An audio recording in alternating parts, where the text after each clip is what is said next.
truly evil human experiments that actually happen. Evil human experiments. Human vasectomies. All right, fellas, let's start things off a little What did that easy. say? Back in the 4th century BC, Greek civilization was reaching new heights. Yep, new heights, but I don't see no black people. People were getting more and more curious about the world around us and began asking really important questions. Like, why is her feet so defined? Like, they really put some attention to detail with these toes. Every Wednesday, Friday, and Sunday, I'm live on Twitch, Instagram, Snapchat, Discord, all linked in the description. Go check it out before I do something crazy. What does that do? How does that work? Should I do a Did I leave the oven on? How do magnets She work? called me back. Is this real life? Or is this just fantasy? shrimps Really fry the rice? Or not? All pretty valid questions for people just wishing to learn the workings of the natural world. You forgot the most important question. Man or bear? While many focus on the mechanics of the universe, others chose to focus on the inner workings of humans themselves. And not only from a philosophical standpoint. Sometimes you just want to know what makes us tick. That's What is he doing? Why is he looking away ashamed? Is that someone's head in someone's arms? Is that a severed head? What is going on in this picture?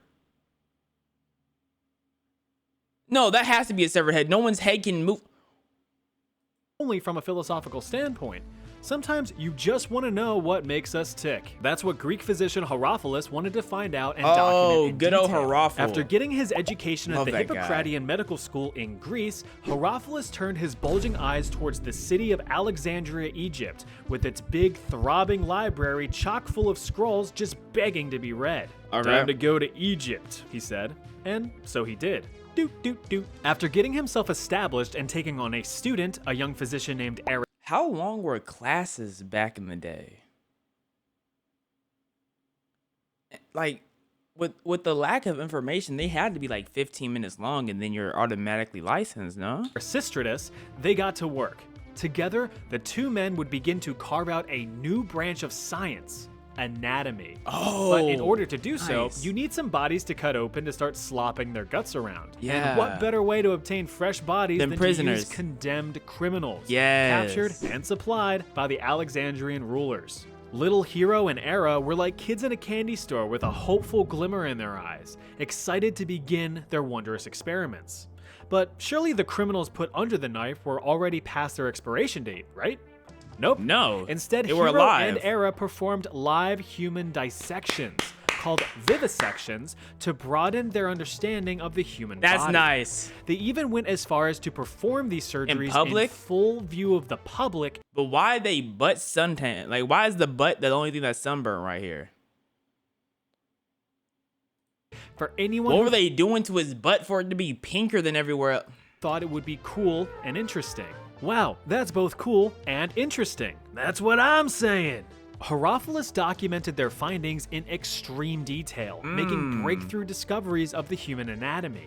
In doing so, he inflicted unimaginable suffering to his subjects. Since anesthetics weren't really a thing back then, the victims felt every cut and slice. At Yes. least until they passed out from the pain or So to be fair, these weren't evil human experiments. They were something that needed to be done. Like it needs to happen, or we wouldn't be who we are today. We wouldn't know as much. died of blood loss.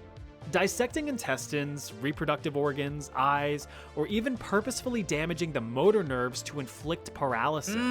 It was basically a big game of, what does this button do? That's why they had to keep them alive. Some people are like, why didn't you just kill them? Well, you won't know what does what if they're dead.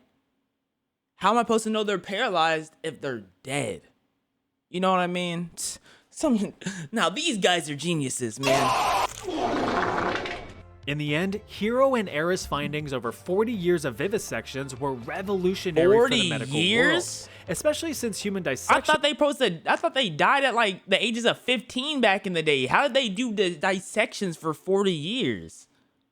With a constant exposure to blood.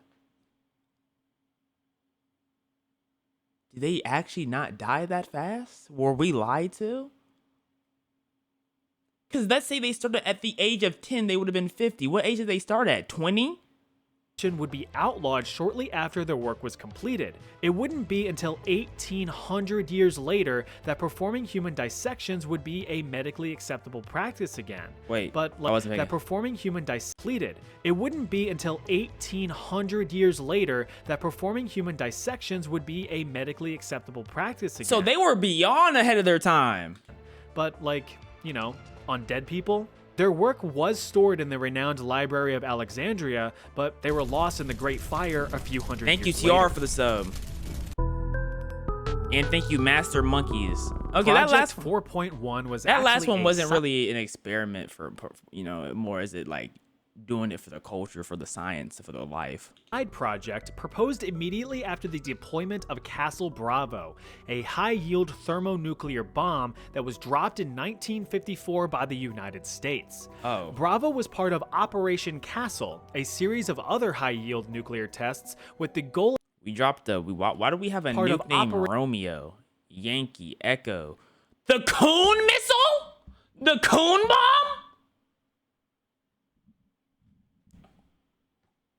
Nectar. Okay. Hold up. Okay. What does coon with the K mean for them to name a bomb that? Give me a second. They just where they drop it on Africa? Like there's nothing there. Okay. Operation Castle, a series of other high-yield nuclear tests with the goal of Y'all establishing superiority over the Soviet Union. Y'all remember that song Yankee Doodle dun dun dun Yankee Doodle dun dun dun dun dun dun dun dun dun. Y'all remember that? I don't know why we were forced to sing that. The Marshall Islands, a remote Pacific group of islands, served as ground zero for the detonation of the nuclear weapons. Castle Bravo was the strongest detonation and surprisingly produced 2.5 times the expected explosive yield, resulting in an explosive force equivalent to 15 megatons of TNT. Hold up. Surprisingly produced 2.5 times the expected explosive yield, Yeah, light resulting work. in an explosive force equivalent to 15 $33 billion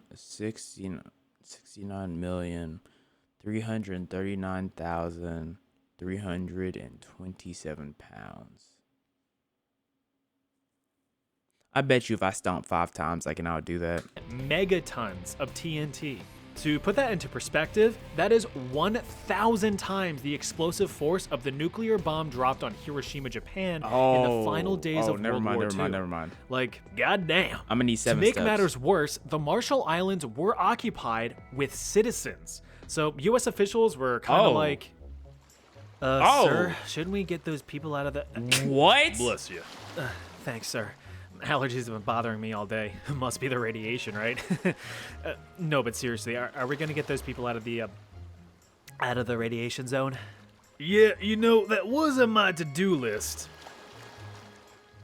Well, too late now, so let's just see how things turn out. Operation bombed a Castle was country? quickly amended with the addition of Project 4.1.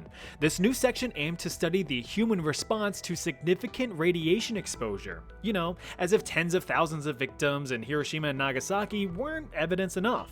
Commander of the U.S. They said, okay, let's bomb Japan, right?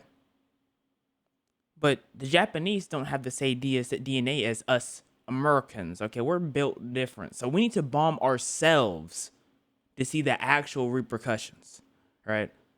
The Japaneseians, weak DNA. We can't compare ourselves to them. The flip? America, pure bread off cornbread. We need to. That's basically what they did. At least I think the Marshall Islands are. I don't know, bro.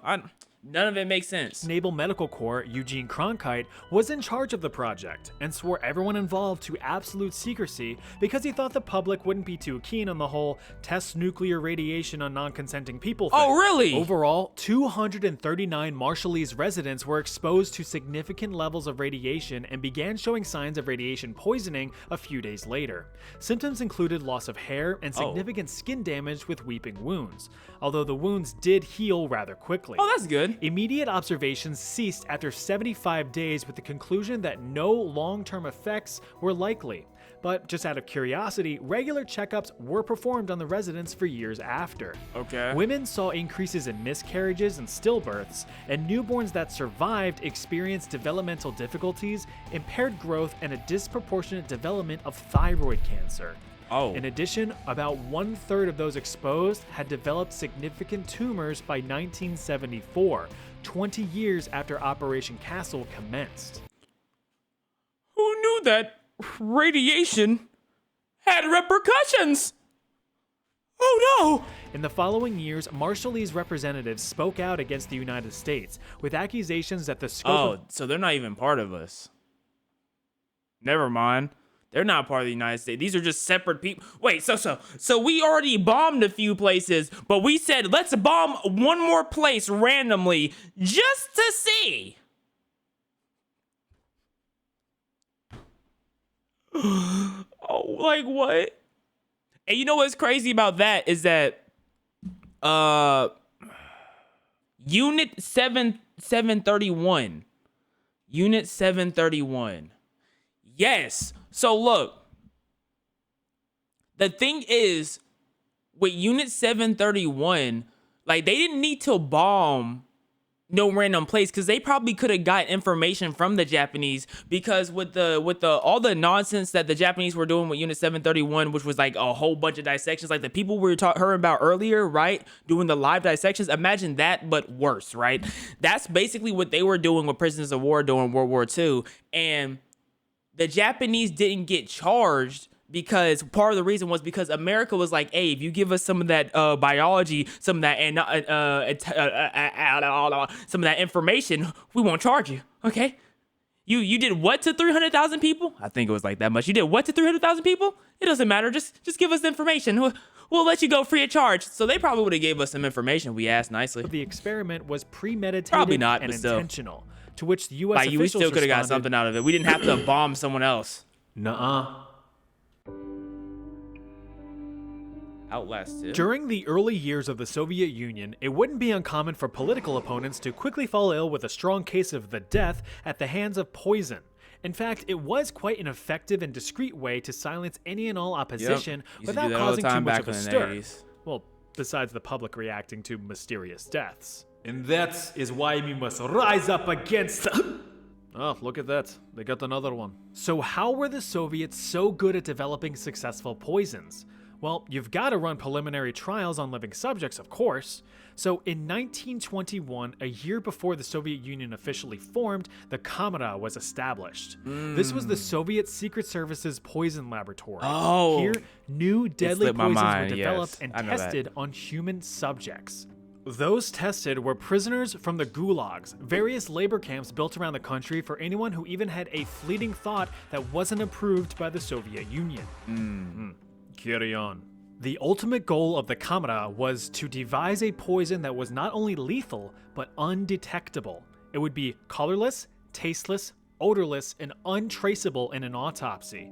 Prisoners would be unknowingly trying to do the administered impossible. various test poisons, What the which world? were disguised as medication. For me, if it isn't an orange Flintstone vitamin, I don't trust it.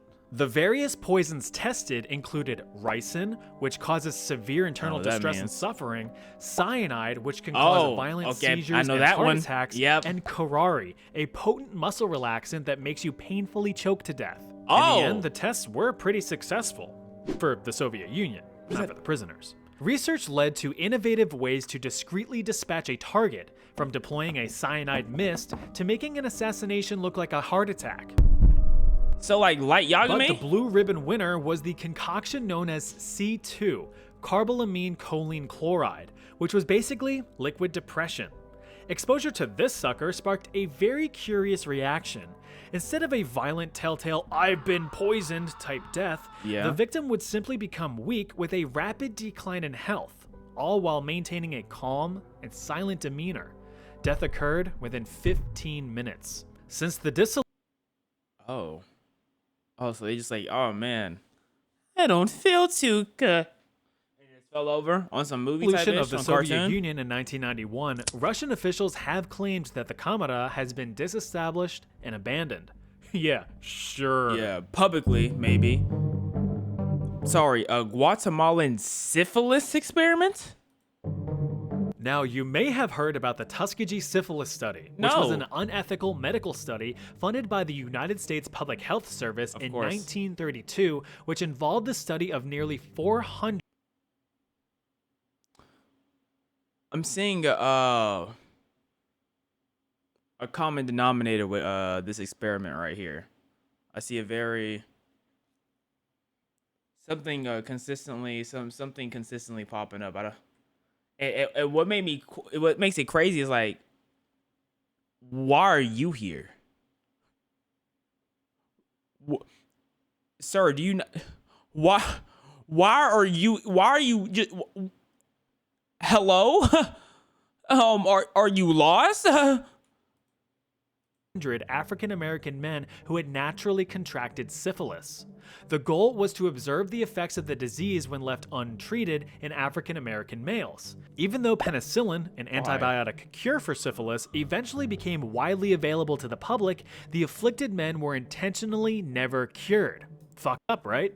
Well, the US decided to outdo themselves with the Guatemalan syphilis experiment. In 1946 to 1948, more than 5,500 Guatemalan natives, including children, were involved in the experiment against their will. Wait. Yo, what's up with us doing experiments and then saying, hey, we need to try it again to other people? What? I don't. The Guatemalan government granting access to the unwilling patients in hospitals, mental institutions, And they just gave them to us? and even orphanages. Around 1,300 relatively healthy individuals ages 10 to 72 were intentionally infected with syphilis and even gonorrhea. Transmission was either done by direct bacteria. But nah, like we should be seeing at least some type of bum, right? Am I tweaking? Because that's a pretty long low back, right? Bacterial contact into wounds, or by sexual transmission with Sorry, hold up. What did I come back to, huh? Let's were intentionally infected with syphilis and even gonorrhea. Transmission was either done by direct bacterial contact into wounds or by sexual transmission with infected native sex workers. Bisexual. I thought he said like bisexual. I'm saying like, how do you make a disease bisexual? Okay, gotcha. Which were funded by the US government, by the way. The latter of which proved to be a very effective method of infection. The guy in charge of these experiments was Dr. John C. Cutler, but you can call him like a Dr. prick. Dickass. I hate how he's handsome too. Like, why is he not ugly? Man. Like, on top of that, he not, bruh. He often failed to keep accurate medical records of his experiments and instead would only provide anecdotal evidence in his findings. What does that even mean? Probably because he knew what he was doing was unethical, Oh, which very okay, much never sounds mind. like something only a dickass Why would is do. he? But all joking how did this doctor get so much power? aside, the experiments conducted on these people were gruesome. Perhaps one of the most notable documented examples of what these people experienced was about a female patient named Berta. The following is an excerpt from that document. Okay. Berta was a female patient in the psychiatric hospital. In February 1948, Berta was injected in her left arm with syphilis. A month later, she developed scabies. Several weeks later, Dr. Cutler noted that she had also developed red bumps where he had injected her arm, lesions on her arms and legs, and her skin was beginning to waste away from her body. Berta was not treated for syphilis until 3 months after her injection. Soon after, on August 23rd, Dr. Cutler wrote that Berta appeared as if she was going to die, but he did not specify why. That same day, he put gonorrheal pus from another male subject into both of Berta's eyes. Why? Why do we do that? Why? As well as her private areas.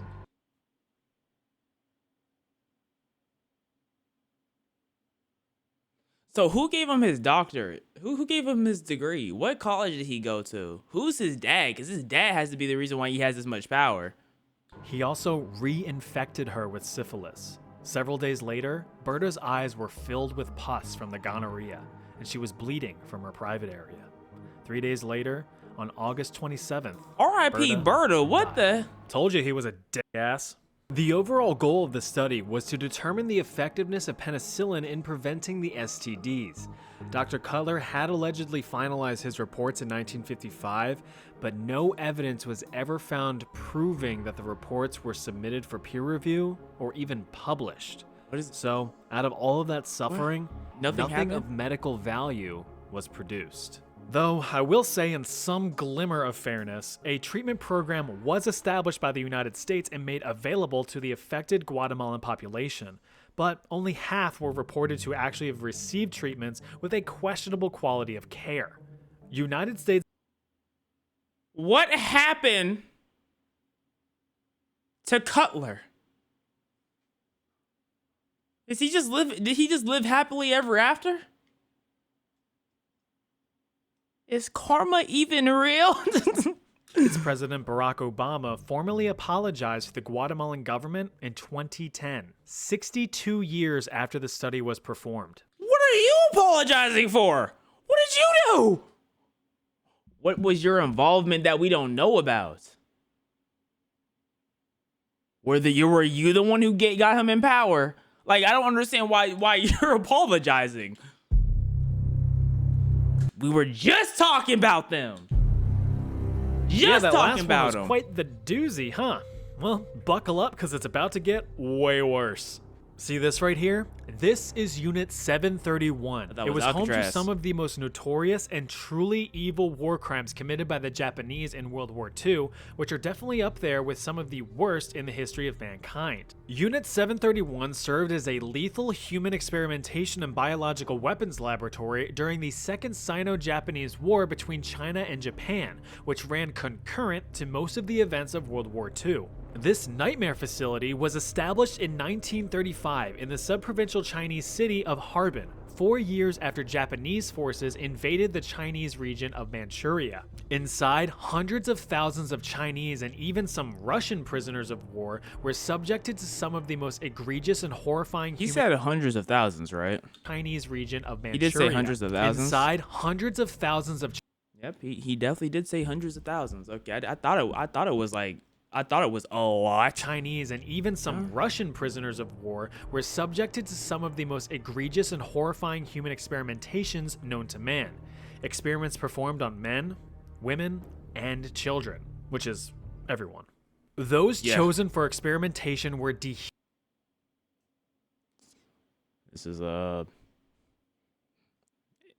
interesting. The first thing I thought was like, oh wait, what's happening to his toe? Wait, oh no, those are two separate feet. Okay.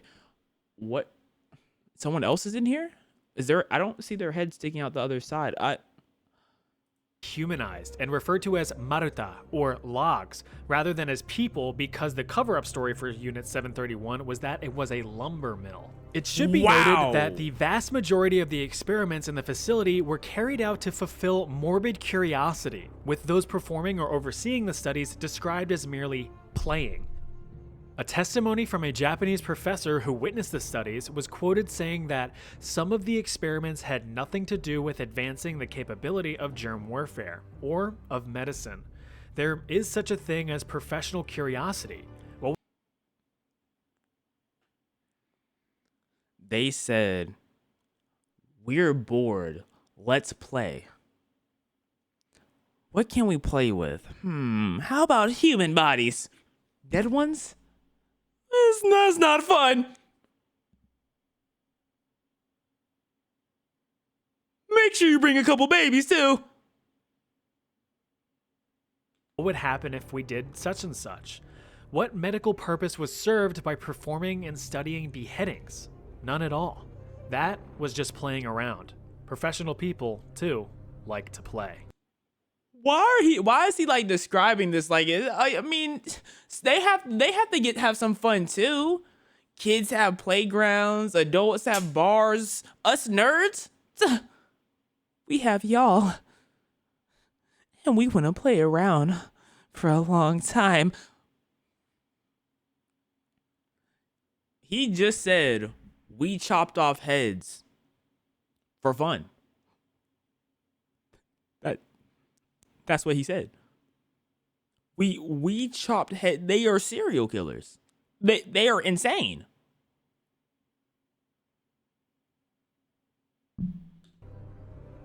So basically, experiments were like, I wonder what would happen if we just hucked a grenade at a guy. Bang. Oh, look, he exploded. Hey, can I go home now? Gee, I wonder if this large, heavy object will crush this guy. Yup. Will this guy freeze to death if I freeze him to death?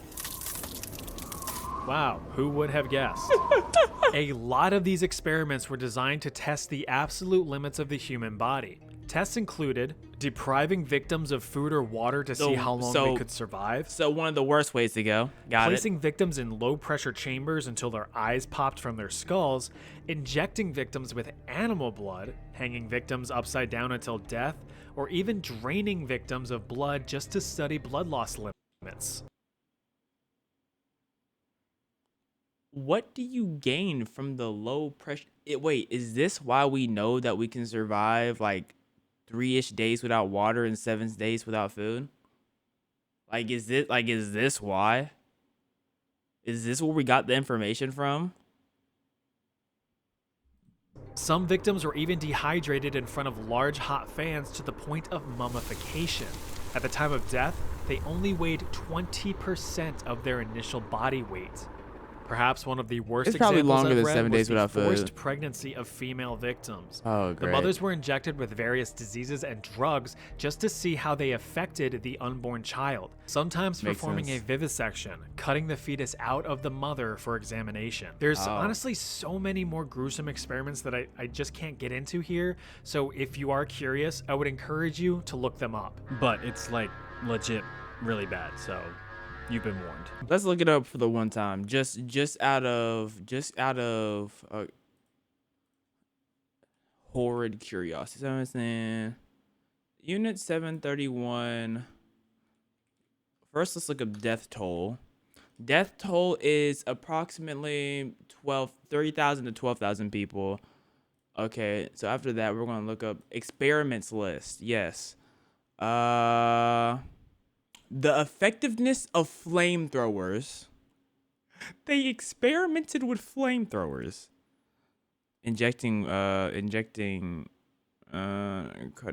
Cutting people apart while alive and unsedated. Don't know what they were planning to accomplish there. I'm not gonna click on like an actual article, because if I click on an article, I'm gonna read some nonsense that Google is hiding from me for a reason. Estimates of those killed by Unit 731 is its related programs range up to 500,000 people. What? This said like 6,000. So how do we go? None of them inmates survived. So how many is it? Is it 12,000 or is it 500,000? That's a big difference. That's a humongous difference. Also, American forces decided not to put the workers of Unit 7031 to trial. And that was because they were granted immunity in exchange for information they have gathered while doing their experiments. Yep. By the end of the war, as Soviet forces So were it's like, closing it's not like we can't even just blame And them. Japanese officials had America was on it too, all just as remaining bad. prisoners executed, and the entirety of Unit 731 hastily demolished to destroy any remaining evidence of the program's existence. The United States Doesn't had matter. discovered They were trace given evidence immunity. and pressured Japanese Immunity. officials into spilling the beans, under threat that they would be handed over to Soviet officials for trial and punishment if they did not cooperate. Once the US learned the full extent of the horrors of Unit 731, all of those involved were swiftly brought to trial and executed for their crimes. Except, no, they actually weren't. In reality, the United States claimed that the data collected from the inhumane atrocities was actually pretty valuable, since it is otherwise ethically unobtainable through conventional means. As such, many of those involved were granted immunity and freedom in exchange for the data. The deal was struck, and the United States kept everything They under literally lock got and to key. behead The Soviet people Union, for fun. however, pursued trials against the top military leaders and scientists from Unit 731. In the end, only 12 individuals were tried and sentenced to several years in labor camps, although the United States What do you mean several years? What is, I need you to specify, what is several to you? Because several to my mind screams 5. When I think several, I think 5. I know they didn't just get 5 years, right? That has to be a joke. repeatedly denied that Unit 731 ever existed. Oh, that was a bummer. Here's something to cheer you up. I'll see you over there. Something to cheer you up. Even more human experiments in history. Why did you just lie to me? Thank you. Chat History for the amazing video.